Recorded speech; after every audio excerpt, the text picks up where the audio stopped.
We really want to see tutoring for disadvantaged pupils becoming normalised, and that tutoring is no longer just viewed as the preserve of those that can afford it or parents that will push for it, but that it's become a much more embedded and normal part of the educational offer in the UK for all pupils that need it.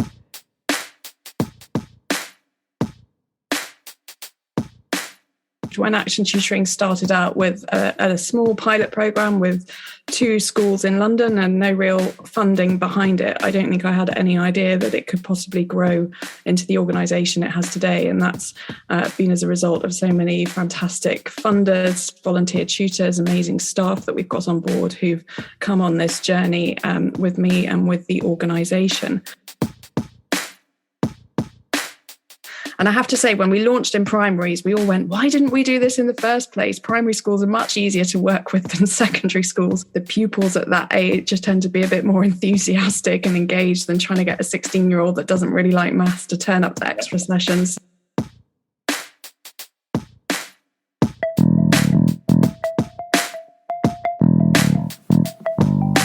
Hello and welcome to the Qualified Tutor Podcast, the podcast that brings you the latest in the world of tutoring, edtech and education, and, hopefully, inspires in you the big change that each and every one of us is capable of. Qualified Tutor is an industry-leading tutor training organisation and online tutoring community for thousands of tutors around the world. This podcast is the voice of this community, where we aim to hear from tutors, teachers, entrepreneurs, coaches, business experts, students, tutorpreneurs, and more from the world of tutoring about what inspires them every day, how they can help tutors like you, and what they've learnt about tutoring along the way. The question is, what will you learn today? Hello and welcome to the next episode, this episode of the Qualified Tutor Podcast. My name is Ludo Miller, the host of this podcast. Welcome back to regular listeners. Welcome to any of you for whom this is your first time listening to the Qualified Tutor Podcast. And of course, a huge welcome to today's guest, Susannah Hardyman. Welcome, Susannah. Thank you for joining us. Good morning. It's lovely to be with you. In fact, it's actually a welcome back to Susannah to this podcast. Susannah joined us on the Qualified Tutor Podcast way back in May 2020 as one of our very first guests. So we've not had an opportunity, even in our first 106 episodes, to have return guests. So it's a huge pleasure to welcome Susannah back, sitting comfortably in the Qualified Tutor Podcast guest chair. But since then, since May 2020, Susannah has had a baby, has taken some time away on maternity leave, and has returned to lead Action Tutoring anew. Now, for those of you who don't know, Action Tutoring are a fantastic organisation supporting pupils from disadvantaged backgrounds in the UK to find confidence in learning and in their careers. And their team of volunteer tutors are some of the most committed and professional educators out there. Action Tutoring, whether through Susannah or former interim CEO Jen Fox, have also been regular panellists at the Love Tutoring Festival, for which we are very grateful and I must say incredibly proud as well. Susannah, thank you for giving up your time to be here. It's Thursday, the 31st of March today. What's giving you reasons to smile today, Susannah? Well, spring's on the way. It's nearly April. That's always a good reason to smile, isn't it? And looking forward to sunnier days. I had my shoes and socks off in the sandpit with my children last weekend, which was a good promise of all that's to come. Yeah, exactly. It's kind of spring has sprung, a metaphor of that. Now, I thought we'd start today with something that I would love to have done more of on this podcast, but it's very difficult to find these. Now, I asked Susannah about a week ago whether she could dig up any of her old school reports. I thought that might be an interesting way to start. And turns out Susannah's mum, this was the perfect moment for her to step up into the spotlight. And I have been told that some school reports have been found. So, Susannah, would you mind reading out a couple of school reports of yours from your childhood days? Well, I think that would be highly amusing. Now, my mum sent me a vast swathe of school reports, so I won't bore listeners with quite the reams that she was able to find in her study. But I thought this one was a particular gem, given the job that I've gone on to do. This was in year 10 by my form tutor, Mrs. Smith, who I can picture vividly. And she wrote an excellent report for Susannah, who has also put a great deal of effort into her duties as charities representative. I have to say, until I read that, I had completely forgotten that I ever took on the role of charities rep for my form. But I thought, given the work I now do, that was a particular gem to dig up from the archives. God, I think, sorry, which teacher was that? That was Mrs. Smith in year 10. Cast my mind back, it probably would have been around 2000, I think. Yeah, so that was a good one. Do you want another one? Please, Susannah, please. Going earlier back. So if that was year 10 in 2000, this one was in grade 2. At the time, we were actually living abroad in North America and Canada. So I would have been about 6 at this point. And it says, Susannah has settled into grade 2 very well now. The work provided her with some challenge, but much success. She's done very well with reading and maths. But then it goes on to say the written presentation of her work could improve. And I think this was because I was always in a rush and often still am. And my handwriting to this day is still not perhaps quite as neat as it always could be. You were thinking about charities. You were too busy to do handwriting and maths. That is wonderful. I think that first one is really telling, isn't it? I think, I think it's probably time for me to do the same, and maybe for everyone to reach back into their kind of school report box, if that's still something that is held. That's wonderful. Thank you, Susannah. I think perhaps maybe that will then inform this first question, which regular listeners will know we often ask our guests. And sounds like, it's what you do today has come from, very deep within you, has really been started from your childhood. But Susannah, I'd love to know, what is your why? I think it's a great question to ask people, and for everyone to ask themselves, really. Why do we do what we do? I've always had a really deep-seated passion for social justice. And as you've alluded to, reading that quote in that school report reminded me that, yes, that really did go a very long way back. And in particular, education, children and young people has always been sort of where I feel my heart has always been. I toyed with teaching for a very long time. And as a small child, I loved to play pretend schools and all those kinds of games. So I think something about education and children has always been very deep within me. But this passion, this interest for social justice, feelings of unfairness around inequality have always been something I've taken a real interest in.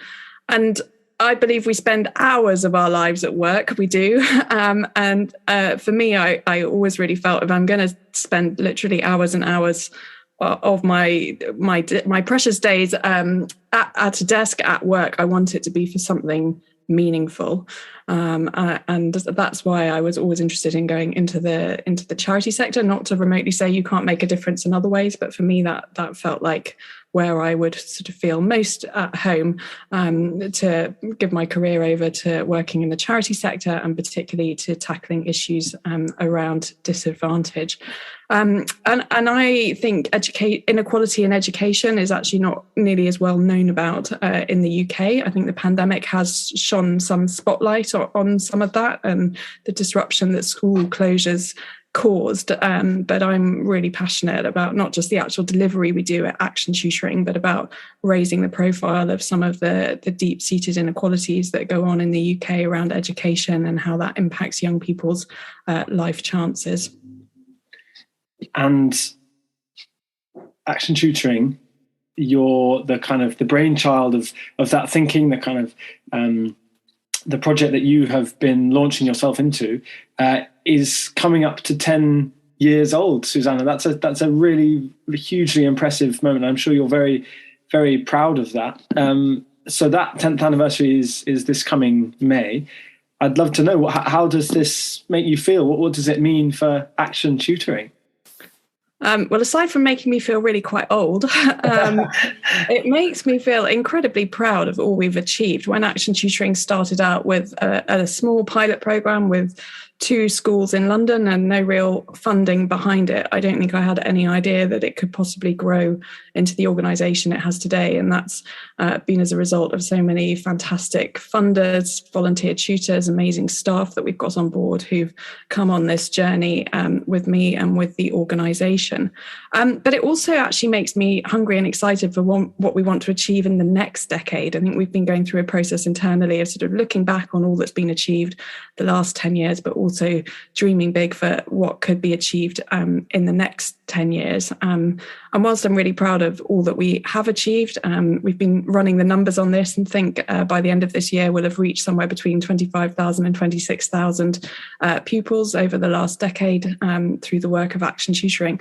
But knowing that there is still so much need out there, not least as everybody continues to recover from the pandemic, the effects of school closures, as we look towards some of the government's ambitions recently shared for 2030, there is still so much that we can do, so much impact we can have as an organisation. Yeah. So how did this journey come about then? How did Action Tutoring get to where it is today? What were kind of the market forces in tutoring that allowed volunteer tutoring to become such an important part? Well, it all started for me as a result of some experiences as a private tutor, which I was doing on the side whilst also working in the charity sector. And could see that tutoring was a hugely booming industry, that tutoring was a hugely impactful intervention. That's why so many people want it. Parents are willing to pay for it. People value it. But it really bothered me that at the time, it was very much the preserve of those that could afford it and parents that would push for it. And the more I researched, bearing in mind this was sort of over a decade ago, there was very little out there offering an equivalent for those that couldn't afford it. There was quite a lot of reading support in the early years of primary. There were mentoring programs going on into university, but I couldn't see in the market at the time a sort of volunteer tutor model that would reach those that wouldn't be able to afford it. Now, the landscape has changed a lot over the last decade, and we're really delighted to have been a part of that sort of evolving story. But it really struck me that there must be people out there who would be willing to tutor for free because they love children, they want to make a difference, and not always for monetary incentives. And the early days, the first sort of major milestone was really testing that. Could we get people to come on board as volunteer tutors? And could we run the programme effectively enough using volunteers that we would still see that impact that you might if you were paying, and in a way that schools would value and that pupils would attend and so on. And pleased to say that the results of those early pilots, the first couple of years, were really positive on all of those things. And in fact, we were absolutely blown away by the number of people that came forward wanting to volunteer as a tutor. It far exceeded our expectations in the early days and meant that in those first sort of 2-3 very important years of getting off the ground, we were actually able to grow much quicker than we'd initially thought that we might be able to.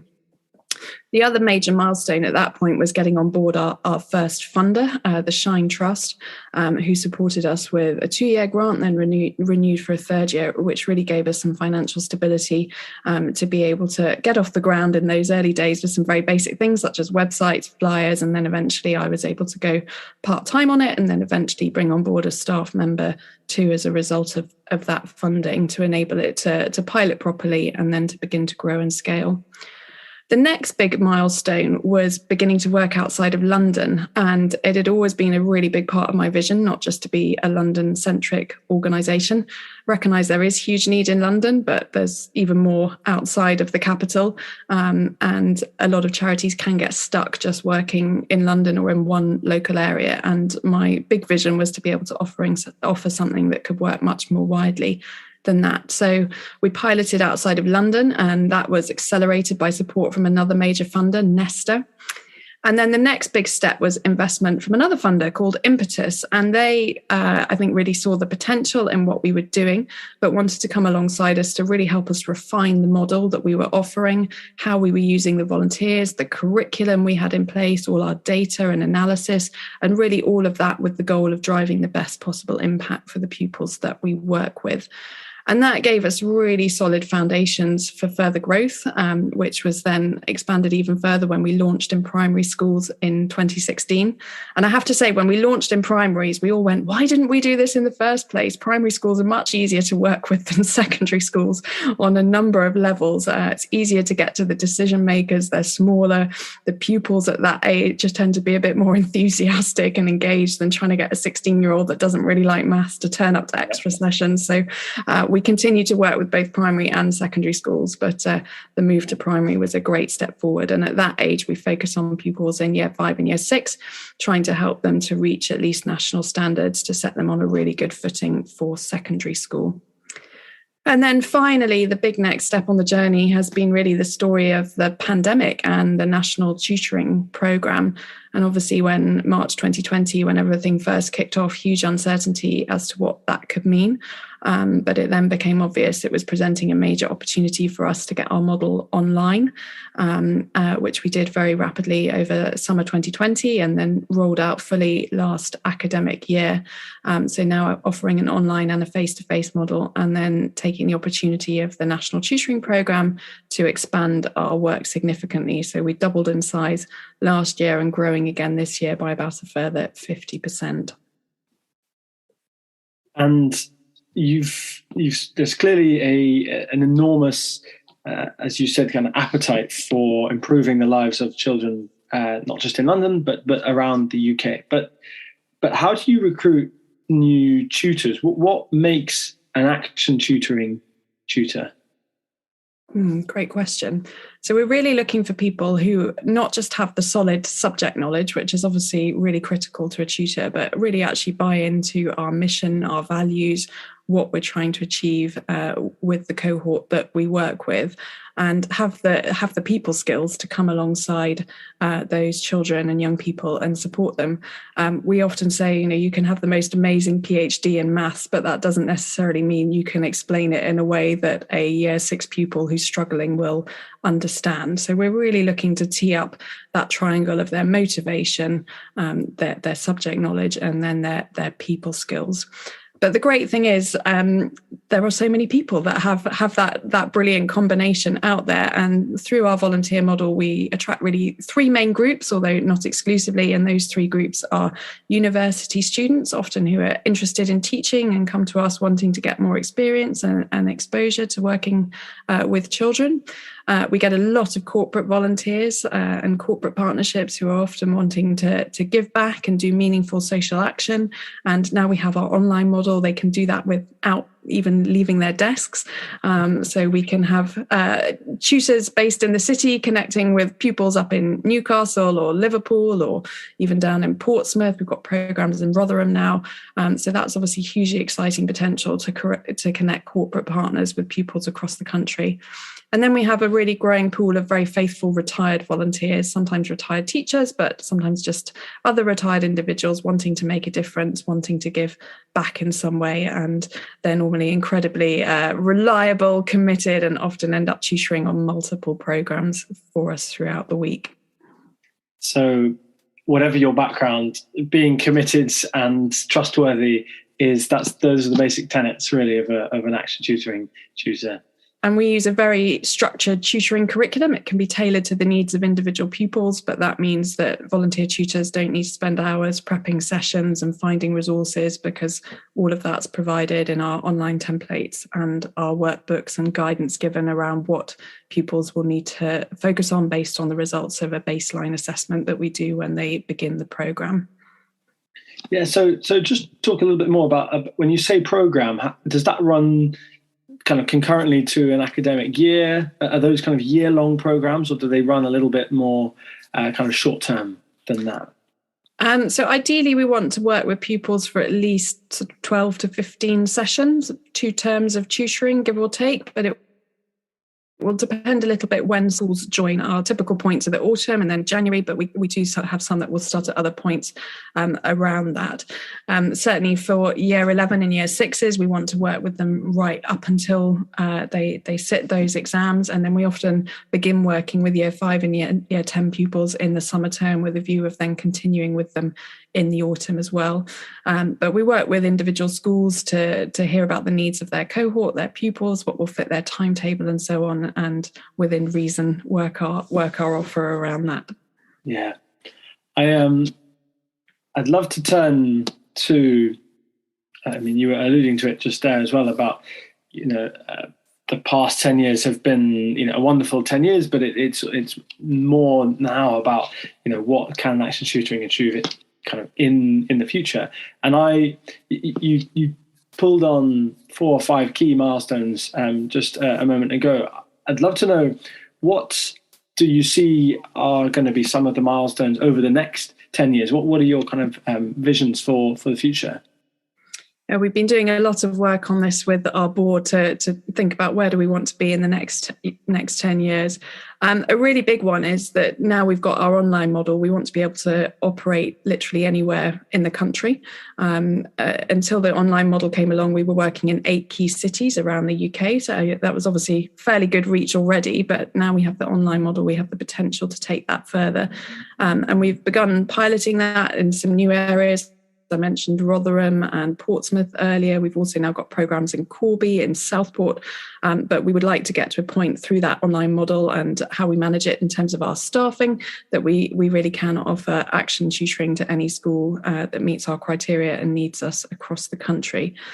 So that's a really big ambition. And with that online model, we can recruit tutors from anywhere in the country. They don't need to just be based in our 8 main cities, but we can attract anyone that's interested in being an online tutor from anywhere across the country. We want to, once we've got that sort of reach model in place, we want to be able to continue growing, recognising that huge need that's out there. So in 3 years' time, we'd love to be working with about 10,000 pupils a year, take that to 12,000 in about 5 years' time, and who knows in 10 years' time, a little bit early to put a number to that. But recognising the need and hopefully the offer we have to schools and to young people, we want to continue that growth trajectory.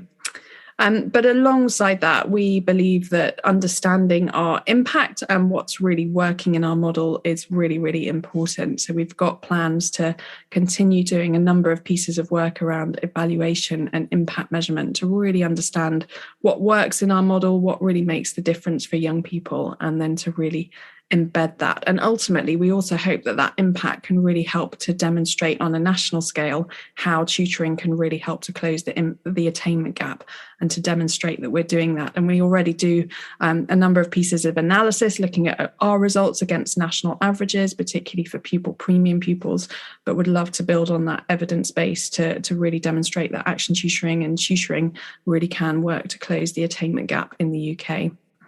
And then the final thing I'd say, which I think has really begun to kick in with the National Tutoring Programme, is we really want to see tutoring for disadvantaged pupils becoming normalised, and that tutoring is no longer just viewed as the preserve of those that can afford it or parents that will push for it, but that it's become a much more embedded and normal part of the educational offer in the UK for all pupils that need it. And there were some encouraging signs, I think, in the white paper published on Monday that's also a government agenda, that building on the NTP, they want to see a legacy in the system around it, and that tutoring offer remaining for all pupils that need it, regardless of background.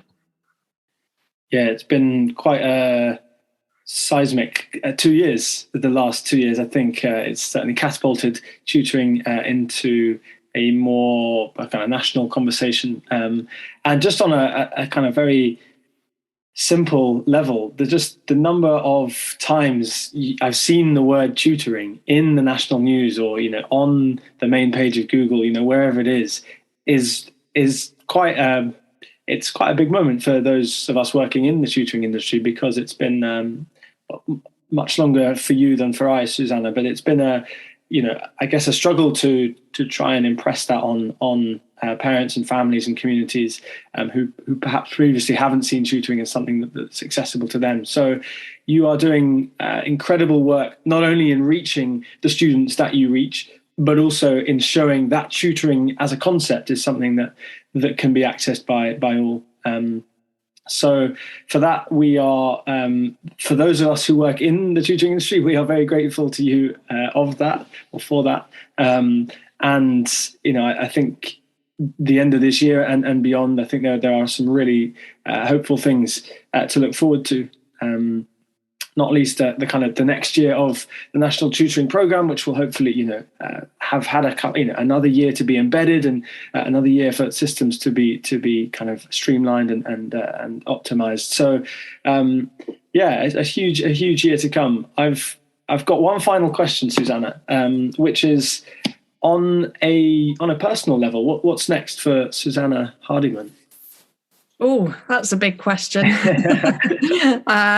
There's lots that excites me at the moment about the tutoring landscape and where we're going with Action Tutoring. But I think I'm particularly excited by the potential we have to demonstrate the ability of an organisation like Action Tutoring to tackle the attainment gap. And I think if we can really sort of concretely demonstrate that at a significant scale, that has really big implications for what could be achieved in the UK education system that really could be game changing.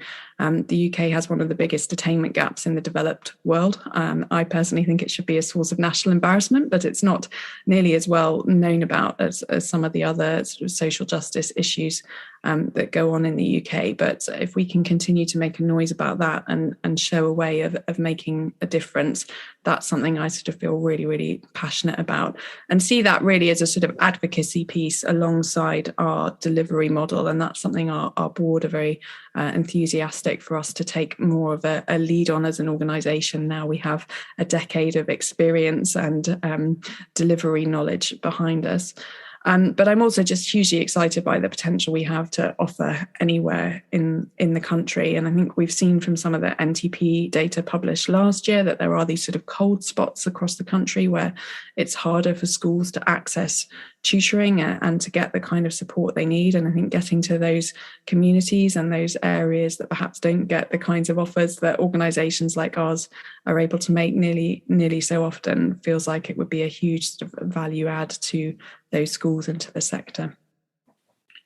If you are as passionate about as Susannah about changing the lives of disadvantaged children in this country, then actiontutoring.org.uk is your next place to go. You can sign up to become a volunteer with Action Tutoring. You can encourage the schools that you may work with to get in touch, to work with those Action Tutoring programs that Susannah was discussing just earlier. There are plenty of ways to get involved. They've also got one of the finest marketing teams in the tutoring business, I think. They got lovely graphics and blogs and social media pieces. So do head to Instagram or to Twitter or to Facebook and just type in Action Tutoring.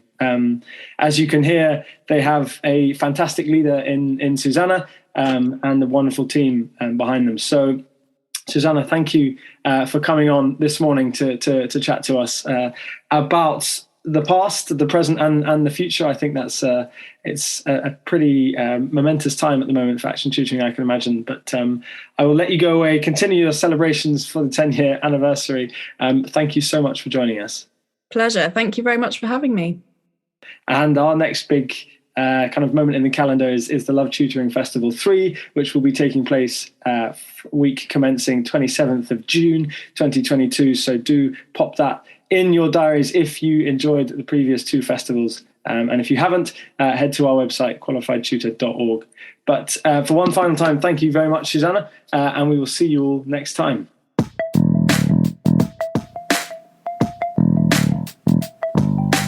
Thank you for listening to this episode of the Qualified Tutor podcast.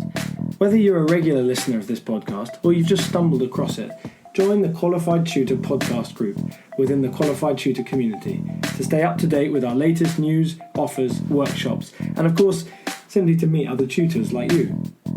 Whatever your level as a tutor, our training courses will be the next step in your professional development.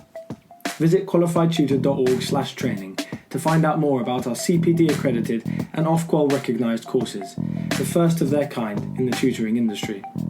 Your student deserves the best tutor possible. Make that happen today by joining Qualified Tutor.